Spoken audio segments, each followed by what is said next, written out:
इसमें मछली पालन करना है या गांव को पानी देना है ये तो पता नहीं जी। पर कचरो और बुरो हाल हो रहे हो जी। देखो जी, इसको पानी पीने के लायक ही कोनी जी। 25 साल के करीब हो गया, 20-25 साल के करीब। 25 साल में सफाई होगी को नहीं? हाँ जी, वो नहीं हुई। न्यू दुर्गा ज्वेलर्स सिरसा, खारिया वाले प्रभुजी सोनी व पीली मंदोरी वाले सज्जन सोनी का भारत सरकार द्वारा मान्यता प्राप्त मशहूर hallmark jewellery showroom new Durga jewellers, Parshuram Chowk, Sirsa. अधिक जानकारी के लिए संपर्क करें 9813932001 या 9466697217। नमस्कार, स्वागत आप सभी का के हरियाणा पे। इस वक्त तस्वीरें हम आपको रानिया विधानसभा क्षेत्र के गांव ढोडियावाली के जल घर की दिखा रहे हैं, जहां आप देखिएगा कि जल घर के अंदर जो पानी का पॉन्ड जो बना हुआ है, जो डिग्गी जो बनी हुई है, वो पानी से आधी तो ज़रूर दिखाई दे रही है, लेकिन यहाँ पे सफाई के नाम पे जो है वो अगर बात करें तो कुछ भी दिखाई नहीं दे रहा है। डिग्गी के अंदर जो पानी है, उस पानी के अंदर किस प्रकार से वनस्पति आप देखिएगा कि यहाँ पे उगी हुई है। लेदरी जिसको बोलते हैं, काई जिसको बोलते हैं, वो यहाँ पे जो है वो आई हुई है। अब यहाँ पे युवाओं के द्वारा जो है वो आपको निकाल करके जो है ये तस्वीरें भी दिखाई जा रही है कि किस प्रकार से गांव के लोग किस कदर जो गंदा पानी पीने को मजबूर हैं। तो ऐसे में अगर बात करें तो पिछले गांव के लोगों का साफ तौर पे कहना है कि पूरी की पूरी डिग्गी जो है वो इसी प्रकार से गंदगी से भरी पड़ी और पिछले 20 से 25 सालों से इस डिग्गी की सफाई जो है वो नहीं हो पाई है, जिसके कारण गांव के तमाम लोगों को गंदा पानी पीने को मजबूर जो है वो होना पड़ रहा है। काफ़ी बड़ी डिग्गी इसको हम कह सकते हैं, जो कि इस गंदगी से जो है वो भरी हुई है। हालांकि पानी को लेकर के कोहराम मचा था, लेकिन उसके बावजूद भी गाँव की वाटर वर्क्स के अंदर जो है वो पानी तो है, लेकिन वो पानी जो है वो किस प्रकार से कितनी साफ सफाई के साथ जो वो रखा गया है वो आप तस्वीरों में देख सकते हैं। हाँ जी भाई साहब, क्या दिक्कत है? देखो जी, ये जो वाटर वर्क्स है गांव ढोडियावाली और पति राठावास, दो गांवों का वाटर वर्क्स है जी। और इस गांव के अंदर दो पंचायतें हैं, पति राठावास और ढोडियावाली। इसमें दो सरपंच है जी, दो ब्लॉक मेंबर है और एक जो है चेयरमैन है जी, गांव ढोडियावाली के निवासी हैं वो। तो ये जो हमारी दो बड़े टैंक हैं जी, इनमें जो है पानी की मतलब काफ़ी दिक्कत आई है पिछले 1-1.5 महीने से। जैसे नहर की बंदी चली है, गांव में पानी की बहुत बड़ी समस्या है। और गांव को अब 1 हफ्ता हो गया जी, गांव की वाटर सप्लाई बिल्कुल बंद कर दी गई है। वाटर सप्लाई बंद होने के कारण जो है सारे गांव को सारा दिन पानी इन डिग्गियों से ले जाना पड़ता है, जिसमें एक बड़ा जो टैंक है उसकी हालत इतनी ख़राब है जी कि जब इसकी सफाई की बात करते हैं, अधिकारियों से बात करते हैं या सरपंच से बात करते हैं या वाटर वर्क्स वालों से बात करते हैं, तो उनका एक ही जवाब होता है जी, इसमें मछलियाँ मर जाएंगी। अब इसमें मछली पालन करना है या गांव को पानी देना है ये तो पता नहीं जी, प्रशासन जाने, इस बात का तो पता नहीं है। लेकिन ये बड़ा टैंक जो मेरे इस हाथ का जो टैंक है, ये इसको लगभग 15 से 18 साल हो चुके हैं। इस टैंक की बिल्कुल ही सफाई नहीं, और इसका इतना गंदा हालात, ये नीचे से इतना गंदा गारा है जी इसके अंदर। इसकी वाटर सप्लाई होगी तो आगे इतना गंदा पानी होता है जैसे गंदे नाले का पानी वाटर वर्क से जा रहा हो। इन टैंकों का हालात ऐसा है जी, गांव के अंदर डायरिया की समस्या हो गई है। इस पानी पीने से हर ग्रामवासी का, किसी का पेट दर्द है, किसी को बुखार है।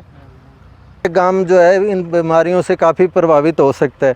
जैसे कि पीछे सुनने में आया है कि हमारे पास 4 किलोमीटर दूर गांव सादेवाला है, तो वहाँ भी इसी प्रकार पानी की समस्या थी। और वहाँ अमूमन तौर पर जो है ना 80% लोग कैंसर के शिकार हो चुके हैं। कि ऐसा ना हो वैसे का वैसा ही गांव ढोडियावाली के ऊपर ये सारा लागू हो जाए और हर लोग बीमार हो जाए।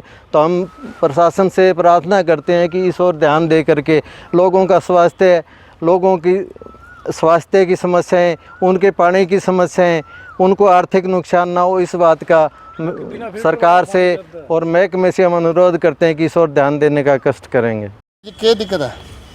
दिक्कत तो आई है, थारे सामने है जी, देख लो जी, टंकरा जी, हम कादो कचरो और बुरो हाल हो रहे हो जी। देखो जी, इसको पानी पीने के लायक ही कोनी जी हो, पर के करा मजबूरी के कारण ले जाना पड़ेगा जी। तो थे प्रशासन ने या गांव के सरपंच ने कौन क्यों भी सफाई करवाओगे? और देखो जी, क्यों तो हो जी, बे क्या करावांगा जी, चलो हो जाएगी तो बढ़िया बात है जी। बाकी एक वहाँ बहुत बुरा हाल है जी। कितना टाइम हो गया टंकी की सफाई हुई? एक हो गया कम 25 साल के करीब हो गया, 20-25 साल के करीब। 25 साल में सफाई होगी को नहीं? हाँ जी, वो नहीं हुई। जी सरपंच साहब, आपके गांव के लोगों का आरोप है कि गांव की डिग्गियों की सफाई नहीं करवाई जा रही। देखो जी, डिग्गियों की सफाई तो काफ़ी दिनों से नहीं हुई है। एक डिग्गी साफ है, एक में कुछ दिक्कत है। अभी पिछले दिनों से एक तो नहर में पानी बहुत कम आया है, तो इसलिए हमने अभी इंस्टॉल मस्टॉल तैयार करवा रखे हैं। जैसे ही अभी ये शेड्यूल नहर का बंद होगा, उसके बाद सफाई का प्रक्रिया चालू कर देंगे। और एक ढुडियावाली गांव के लोगों का आरोप है कि हमारे गांव में पानी नहीं पहुंच पा रहा सही तरीके देखो जी, हमारे गांव में पानी की दिक्कत है, ये सच्चाई है, कोई इसमें कोई खाद है। गांव जो परला साइड है, स्कूल वाली साइड, वो ऊंची जगह में है। तो हमने प्रशासन से मांग बूस्टिंग सेंटर की है। मतवाड़ा रोड पर हमारी 10 कनाल जगह है, उसका एस्टिमेट प्रस्ताव हमने तैयार करवा रखा है, दे रखा है। और प्रशासन से मांग है भी हमें जल्दी से जल्दी वो बूस्टिंग सेंटर दिया जाए, ताकि गाँव के पानी की पीने की समस्या का हल हो। मेन समस्या ये है जी, नीचे वाली टूटियाँ चलती है, ऊपर पानी नहीं चलता, और बाल लगभग एंड में है परली साइड, उसमें पानी नहीं जा रहा। बूस्टिंग सेंटर वगैरह हल नहीं होगा जी। तो जल्दी बूस्टिंग स्टेशन के बाद गांव के लोगों की समस्याओं का हल हो जाए। हाँ जी, बूस्टिंग सेंटर होने के बाद में ढुडियावाली में दिक्कत नहीं आएगी। और एक बाक्टरस की जो पीछे की पाइपलाइन है, उसमें पानी नहीं आ रहा, बर्मा लगाना पड़ता है जी। पाइपलाइन का लेवल थोड़ा सेटिंग नहीं है, तो वो भी प्रशासन से मांग कर रहे हैं। भी इतना बड़ा बजट पंचायत के लेवल का तो है नहीं कि वो पाइपलाइन अगर नहीं दे दे मेरे, तो समस्या हल हो सकता है। आपके गांव से ही पंचायत समिति के जो चेयरमैन है वो भी आपके गांव से है, और पंचायत समिति सदस्य भी है। 2 गांवों की पंचायत है, दोनों गांवों का वाटर वर्क्स है, फिर भी इतनी बड़ी समस्या का क्या कारण? समस्या पिछले तो देखो 2-2.5 महीनों से जी, नहर की भी बहुत तकड़ी समस्या है। अगर नहर में पानी चलेगा फिर तो कोई समस्या हल नहीं है। जो ऊंचा एरिया है उसमें दिक्कत पीछे काफ़ी समय से आ रही है, तो उसका तो हल प्रशासन बूस्टिंग सेंटर देगा तभी हल होगा। बाकी जी, दोनों पंचायत, ब्लॉक समिति मेंबर और चेयरमैन हम मिल के पूरा संघर्ष करेंगे, इस समस्या का जल्दी से जल्दी हल करेंगे। वहीं इस संदर्भ में जब हमने अधिकारियों से बातचीत की, तो अधिकारियों का साफ तौर पे कहना है कि इस डिग्गी के अंदर जो मछलियां छोड़ी हुई हैं, वो अगर डिग्गी की सफाई करवाते हैं तो पानी खाली करना पड़ता है, और पानी अगर खाली करेंगे तो वो मछलियां जो हैं उनके मरने का जो है वो खतरा उनको जो है वो दिखाई दे रहा है। इस लिहाज से सफाई जो है वो नहीं हो पा रही है। अब ऐसे में अगर बात करें तो डिग्गी की सफाई करवाना ज़्यादा ज़रूरी है, या फिर मछलियों की परवाह करना जो है वो ज़्यादा ज़रूरी है।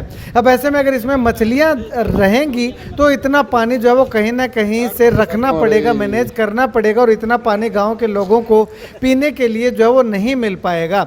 तो ऐसे में अगर बात करें तो गांव के सरपंच से जब इस विषय में बातचीत की गई, तो उनका साफ तौर पे कहना है कि आने वाले समय में जब नहर की बंदी आएगी, उस समय जो है मनरेगा लगवा करके इस डिग्गी को खाली करवा करके दूसरी डिग्गी के अंदर इस पानी को शिफ्ट करवा करके जो है वो साफ सफाई करवा दी जाएगी। यानी कि अल्टरनेट कहीं ना कहीं से जो वो निकाला जा सकता है, लेकिन अधिकारियों की अब तक हो सकता है कि मंशा ही ना हो कि इन डिग्गियों को जो वो साफ करवा करके जो वो गाँव के लोगों को साफ सुथरा और स्वच्छ पीने का पानी जो है वो दिया जा सके। अगर मंशा होती तो इस डिग्गी के पानी को दूसरी डिग्गी में शिफ्ट करके इसकी सफाई करवाई जा सकती थी, मछलियां भी उसी के अंदर शिफ्ट की जा सकती थी, लेकिन उनके मंशा नहीं थी, जिस कारण से इस डिग्गी का हाल जो आप देखिएगा कि किस प्रकार से इसको देखने के बाद शायद ही किसी का दिल करे कि इस डिग्गी से पानी जो है वो पी सके। खैर, आप इस वीडियो को लेकर के क्या कुछ कहना चाहते हैं कमेंट सेक्शन में कमेंट करके ज़रूर बताइएगा।